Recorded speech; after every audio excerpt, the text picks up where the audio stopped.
Hare Nama Hare Nama eva kevalam Kalo nasteva nasteva nasteva gatiranyata.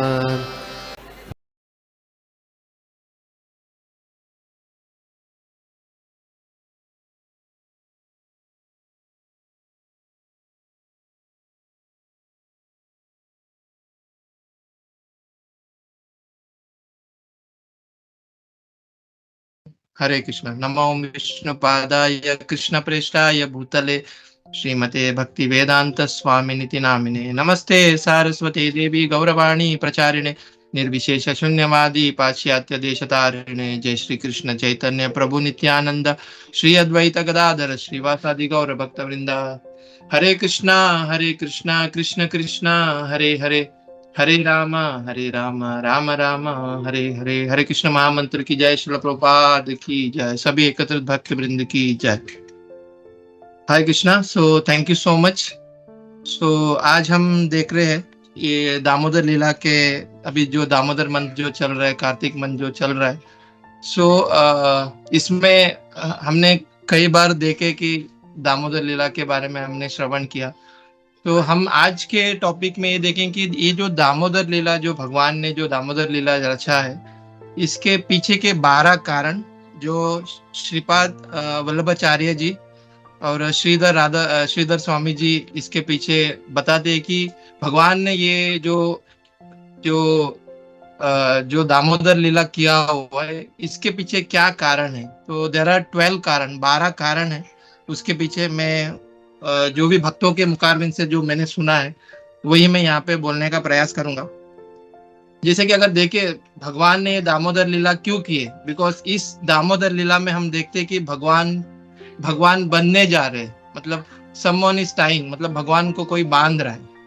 तो आज के समय में देखते हैं रिसेंटली एक बहुत बड़े अभिनेता अभिनेता उनके जो एक पुत्र थे, वह मतलब कुछ कारणवश वो जेल में चले गए। तो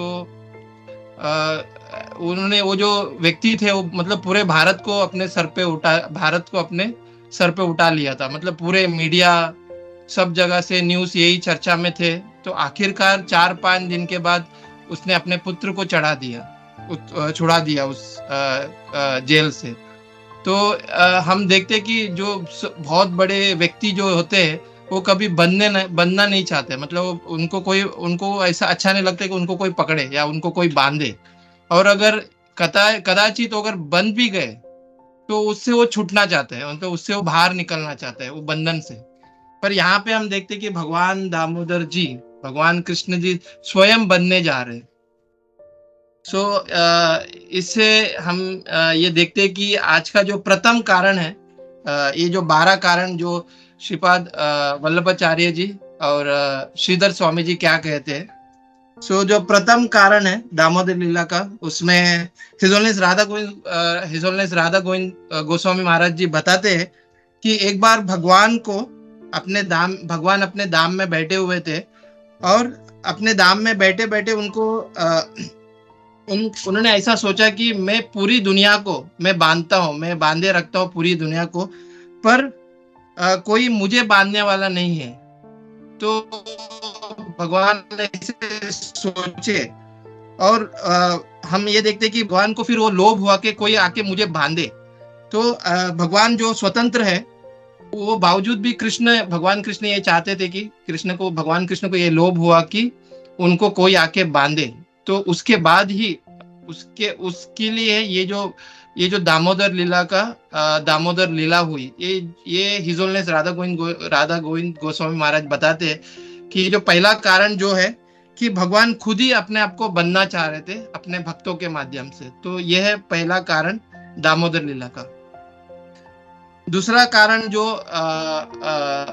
श्रीपाद वल्लभाचार्य जी अपने श्री सुबोधिनी में बोलते हैं, ये श्लोक इस प्रकार है कि ऐसा बताते कि शास्त्र तत्व यथा भक्ति हरेर्भवनी निष्वला तदर्था नव में प्राह चरित्रा परदाम्बुतम।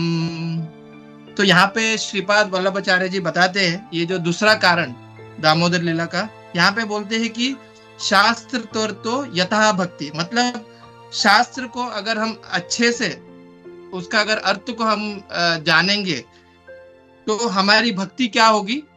तो यहाँ पे बता रहे कि जब हम शास्त्र के अर्थ को जितना हम समझेंगे तो उतना हमारी भगवान हरि के प्रति अपनी भक्ति बढ़ेगी। तो द सेकेंड लाइन इज हरेर भवती निश्चला। तो जब हमारी जो भक्ति है हरि के प्रति बढ़ेगी जब हम शास्त्र को जानेंगे, और वो भी कैसे होगा, वो हमारी भक्ति निश्चला, मतलब हमारी जो भक्ति है वो दृढ़ पूर्वक होगा। फिर ऐसे बहुत लोग हैं जो बोलते हैं कि हमने शास्त्र पढ़े हैं और शास्त्र को हम देखते हैं, शास्त्र को सुनते हैं, पर शास्त्र का अर्थ हमको समझ नहीं आता। तो यहाँ पे श्रीपाद वल्लभाचार्य जी कहते हैं अपने दूसरे लाइन में, बोलते कि तदर्था नवमे प्राह चरित्र परदाम भूतम। तो यहाँ पे श्रीपाद वल्लभाचार्य जी कहते हैं कि अगर किसी को ये शास्त्र का अर्थ समझ में नहीं आता है तो तदर्था नवमे प्राह, मतलब जो श्रीमद् भागवतम में, जिसमें 10वें स्कंद में नवमे जो 9वां अध्याय जो श्री सुखदेव गोस्वामी जी जो वर्णन करते हैं, जो 9वें अध्याय में दामोदर लीला के बारे में, जब कोई अगर ये जो दामोदर लीला सुनता है तो ये जो चरित्र, भगवान का जो चरित्र, ये लीलाएं जब सुनता है तब जाके उनको ये जो शास्त्र का अर्थ वो समझ पाएंगे और भगवान कृष्ण के प्रति उसकी भक्ति बढ़ पाएगी। तो यहाँ पे श्रीपाद वल्लभाचार्य जी ये दूसरा कारण बताते हैं कि ये दामोदर लीला क्यों हुआ। तो जो कोई व्यक्ति को, जो कोई भक्त को शास्त्र का अर्थ समझना है तो उन्हें ये जो दामोदर लीला उनको सुनना पड़ेगा।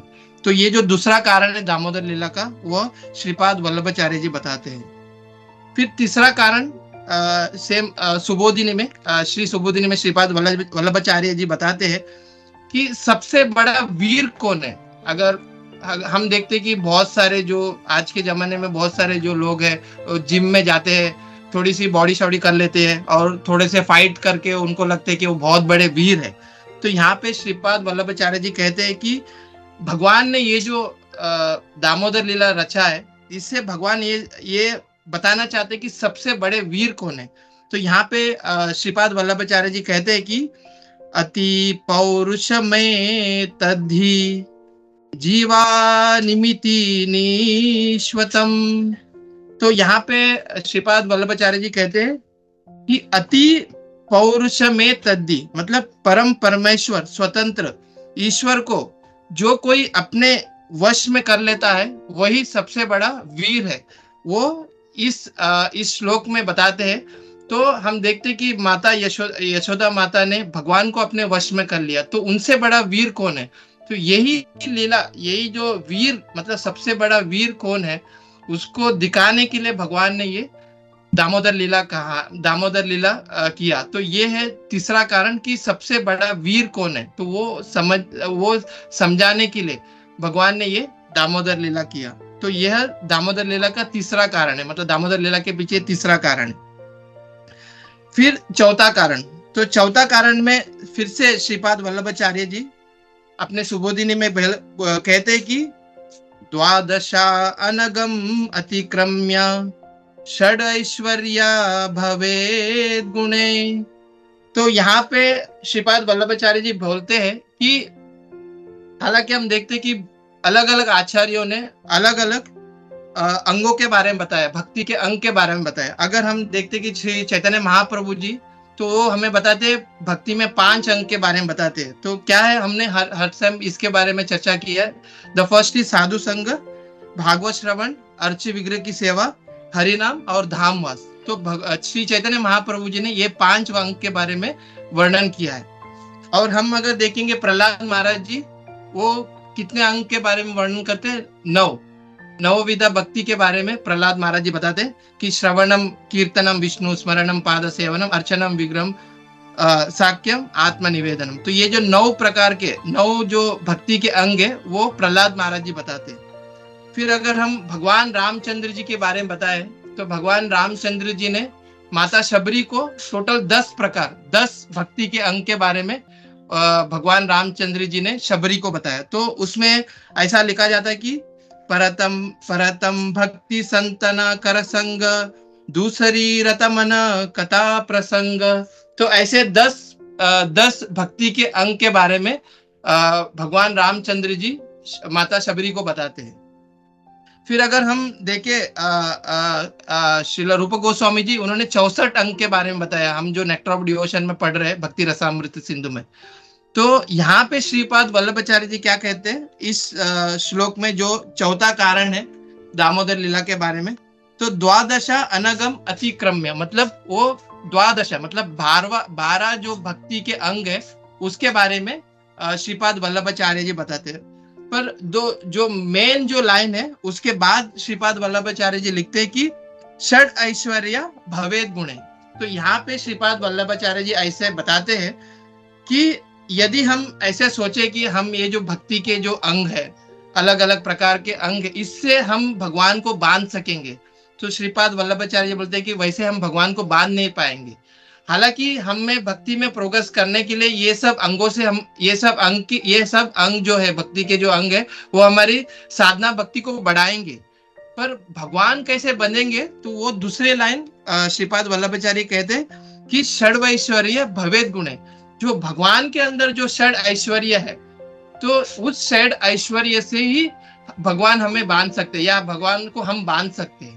तो वो जो षड ऐश्वर्य है उसके वजह से, तो यहाँ पे श्रीपाद वल्लभाचार्य जी ऐसे बताते हैं, भक्तों ने ऐसा कहा कि भगवान के अंदर जो सबसे बड़ी जो कृपा जो है उससे ही भगवान बन गए। तो यह जो चौथा कारण है यहाँ पे श्रीपाद वल्लभाचार्य जी बताते हैं कि हम ये जो दामोदर लीला जो किया हुआ है इसमें भगवान के जो षड ऐश्वर्य है इससे ही हम भगवान को बांध सकते हैं। वो चौथा यहाँ पे कारण बता रहे हैं। फिर पांचवा कारण यहाँ पे श्रीधर स्वामी जी बताते हैं कि यहाँ पे फिर से एक श्लोक है, इसमें श्रीधर स्वामी जी बताते हैं कि स्वरूपम च कृपालुप्तम हरे ज्ञात्वा मेजसा अतो दयासु सम्मिश्र ज्ञान मंत्र निरूप्यते। तो यहाँ पे बता रहे कि भगवान अपना स्वरूप और अपनी कृपा का ज्ञान संसार के जीव को बांटना चाहते हैं। तो हमने भगवान के बारे में सब कुछ जान लिया, पर दो मुख्य जो चीजें वो हमको क्या जानना है, भगवान का जो स्वरूप है, भगवान का जो रूप और भगवान की कृपा। तो स्वरूपम च कृपालुब्धम, तो यहाँ पे बता रहे कि स्वरूपम च कृपालुब्धम श्रीधर स्वामी जी बताते हैं। तो यहाँ पे बता रहे कि अगर हमने हमारे अपने जो भगवान कृष्ण है और भगवान कृष्ण की जो स्वरूप है और भगवान कृष्ण की जो कृपा है, अगर उसको हमको समझना है, तो उसको कौन सी लीला से हम आसानी से समझ सकते हैं, वो है ये दामोदर लीला। तो भगवान का स्वरूप और कृपा प्राप्त करने के लिए ही भगवान ने ये जो दामोदर लीला रचाई है। और सबसे अगर ज्वलंत अगर हम लोग एग्जाम्पल देखेंगे तो स्वयं अपने जो स्वयं सुखदेव गोस्वामी जी जो भागवतम हमको सुना रहे हैं, वही स्वयं यहाँ का ज्वलंत एग्जाम्पल है।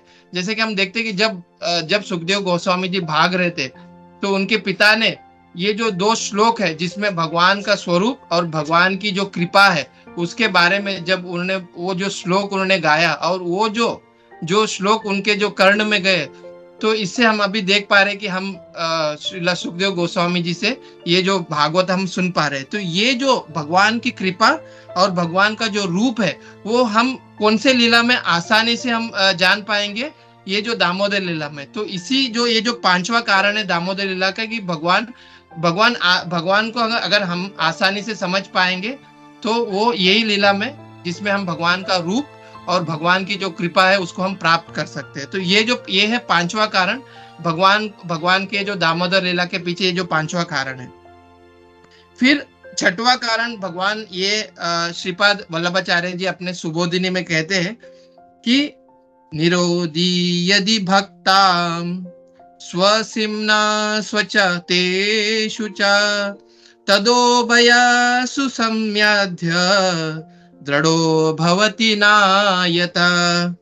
तो यहाँ पे श्रीपाद वल्लभाचार्य जी कहते हैं कि सबसे बड़ा प्रॉब्लम क्या है, जीव में सबसे बड़ा प्रॉब्लम क्या है, मन। तो यहाँ पे ये बता रहे कि हमारा जो मन है वो हम हर एक अपने संसार के हर एक वस्तु के पीछे हम लगाते हैं और इससे हम अपने प्रॉब्लम्स को बढ़ाते हैं। तो यहाँ पे क्या बता रहे कि हमारे मन को संसार से हटाना, निरोधी यदि भक्तानाम, हमारे मन को संसार से हटाना और उसी मन को कहाँ पे लगाना, स्वसिम्ना स्वचो तेषु च, मतलब हमारे मन को भगवान कृष्ण में लगाना। तो ये कैसे संभव होगा, तो यहाँ पे श्रीपाद वल्लभाचार्य जी बताते कि हमारे ये जो चीज को हम कैसे ये जो मन को हम कैसे हम भगवान के इसमें लगाएंगे और इसी मन को कैसे हम ये जो संसार ये जो संसार से हम कैसे हटाएंगे, तो यही दामोदर लीला तदो भया सुसम्यात दृढ़ो भवति नायता, मतलब यही दामोदर लीला से ही हम ये आसानी से हमारे मन को इस संसार से हटा के इस भगवान के प्रति हम हमारे मन को हम लगा सकेंगे और सिर्फ ये दामोदर लीला के वजह से। तो भगवान ये जो दामोदर लीला के पीछे ये जो छठवां कारण है जिससे हम आसानी से हम देखते हैं कि जब दामोदर मंथ आती है तो भक्त लोग कितने उत्सुक होते हैं, यहाँ वहां जाते हैं, हर एक जगह पे वो दामोदर आरती करते हैं। तो बहुत इजीली भक्त, और हम हमेशा जैसे कि हम ये हर महीना पूरा मंथ हम दामोदर लीला के बारे में सुनते हैं, तो कितना आनंद हम प्राप्त करते हैं, भक्त लोग कितना आनंद प्राप्त करते हैं। तो हमारे मन को बहुत इजी वे में हम इसी दामोदर लीला में ही हम लगा सकते हैं। तो इसीलिए भगवान ने ये दो दामोदर लीला रचा। तो ये है छठवां कारण। फिर सातवां कारण में श्रीधर स्वामी जी बताते हैं कि दामोदर लीला में भगवान ने एक चीज और दिखाते हैं कि उनके अंदर विरुद्ध धर्माश्रय, मतलब एक साथ दो विरुद्ध धर्म भगवान के अंदर विराजमान है। तो जो व्यक्ति के अंदर ये जो विरुद्ध धर्म विराजमान है वही व्यक्ति भगवान कह सकते हैं। तो विरुद्ध धर्म का मतलब क्या है, जैसे कि द फर्स्ट थिंग इज, जैसे कि भगवान जो है अणु से भी अणु है और विभु से भी विभु है। फिर दूसरा जो चीज है, जैसे कि हम देखते हैं कि भगवान जो है सर्व चतुर शिरोमणि भगवान कृष्ण है, बहुत चतुर है। पर जब वो माता के सामने, माता यशोदा के सामने आते हैं तो ऐसे वो दिखाते हैं कि वो एक मूर्ख व्यक्ति है या एकदम ऐसा वो दिखाते हैं। तो इससे हमको पता चलता है कि दो विरुद्ध धर्माश्रय, मतलब वो सर्व शिरोमणि चतुर भी है और वो भक्त के सामने जब माता यशोदा के सामने आते हैं तो उस रोल को भी वो निभाते हैं।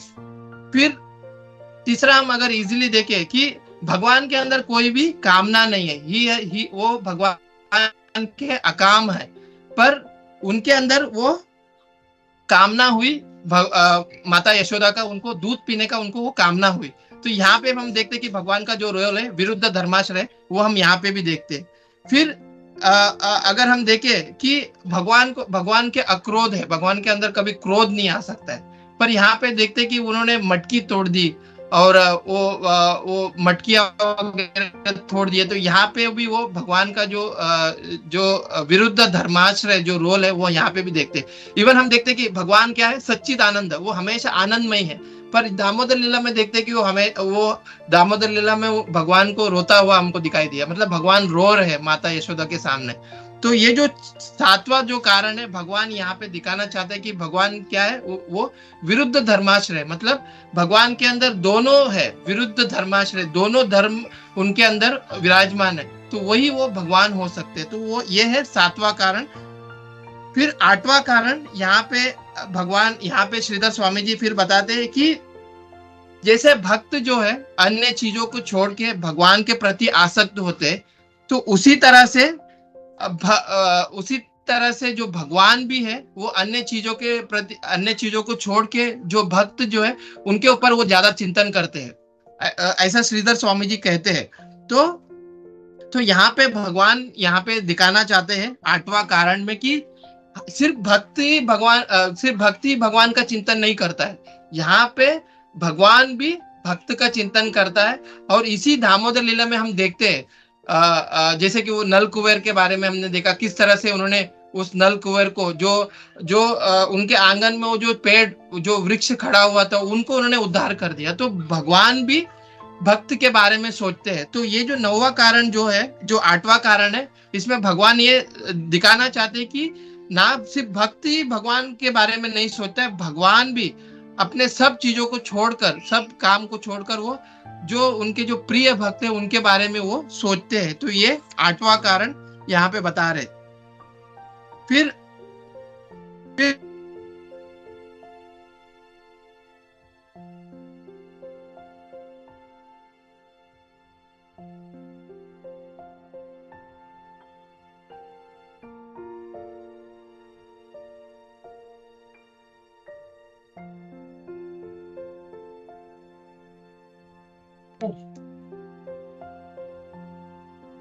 हरे कृष्णा। प्रभु जी, मेरा आवाज आ रहा है प्रभु? सो ये जो 9वां कारण यहाँ पे फिर से श्रीधर गोस्वामी जी बताते हैं कि ये जो दामोदर लीला हुई, इसके थोड़े दिन पहले भगवान ने माता यशोदा को, भगवान ने मिट्टी खाई, उसका लीला भगवान ने वो लीला संपन्न किया। तो यहाँ पे श्रीधर गोस्वामी जी बताते हैं कि बंदना दुग्ल्य पूर्त्या पूर्णतमा अंत दर्शयान, मतलब यहाँ पे बताते हैं कि जब माता यशोदा ने जब भगवान कृष्ण के मुंह में देखा तो उन्होंने पूरे ब्रह्मांड को भगवान कृष्ण के मुंह में देखा। और यहाँ पे यह भगवान इस कारण में यहाँ पे बताना चाह रहे कि भगवान पूर्ण है, मतलब भगवान के अंदर भी ब्रह्मांड है और उनको कोई बांध भी नहीं सकता है। तो यहाँ पे भगवान ये दिखाना चाह रहे हैं कि भगवान पूर्ण है, उनको कोई बांध नहीं सकता है। फिर वही दूसरे श्लोक में बताते हैं कि तद अनुश्रितम श्रित्वा दृष्ट्वा विस्मता चेतसा। और जब माता यशोदा ने बहुत उनको भगवान कृष्ण को बांधने का प्रयास किया और प्रयास करके थका, तो भगवान ने स्वयं अपने आप को बंधवा लिया। तो यहाँ पे भगवान चाहते हैं कि माता यशोदा का जो वात्सल्य भाव है उसको रखने के लिए यहाँ पे भगवान ने फिर से ये जो 10वां कारण है कि भगवान स्वयं बंध गए, माता यशोदा के वात्सल्य भाव के ऊपर भगवान स्वयं बंध गए।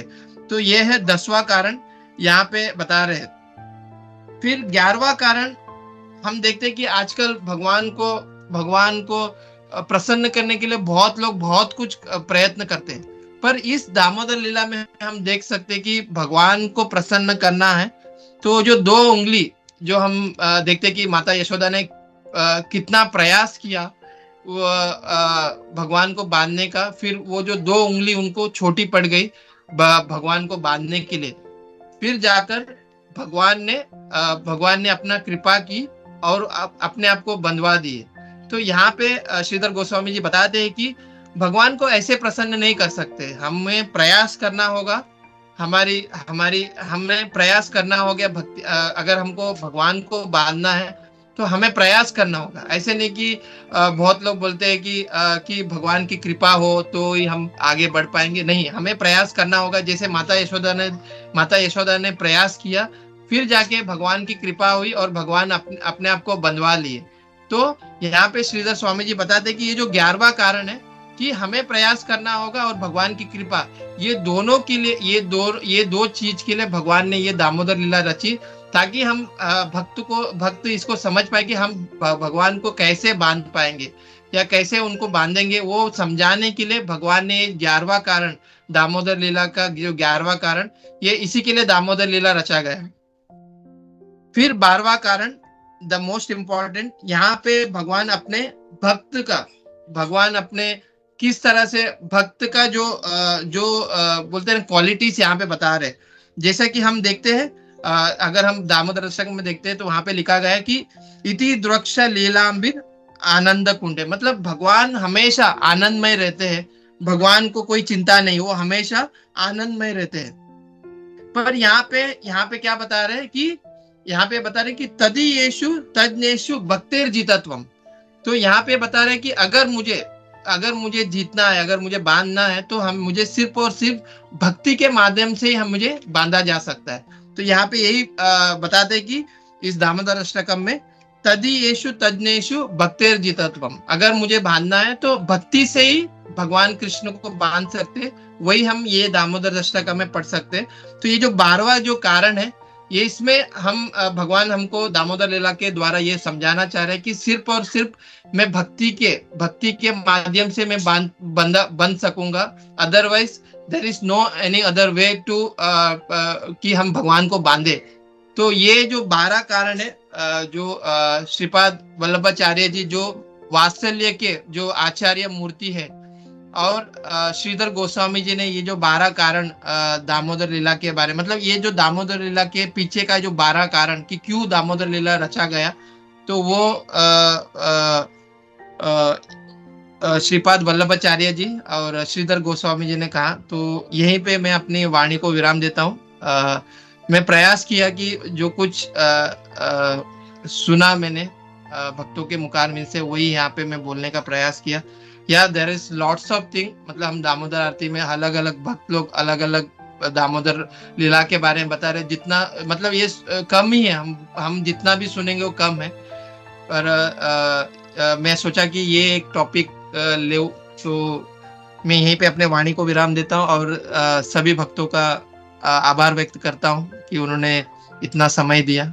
शिला प्रभुपाद की जय, गुरु महाराज की जय, सभी एकत्रित भक्ति वृंद की जय। हरे कृष्णा। शिला प्रभुपाद की जय।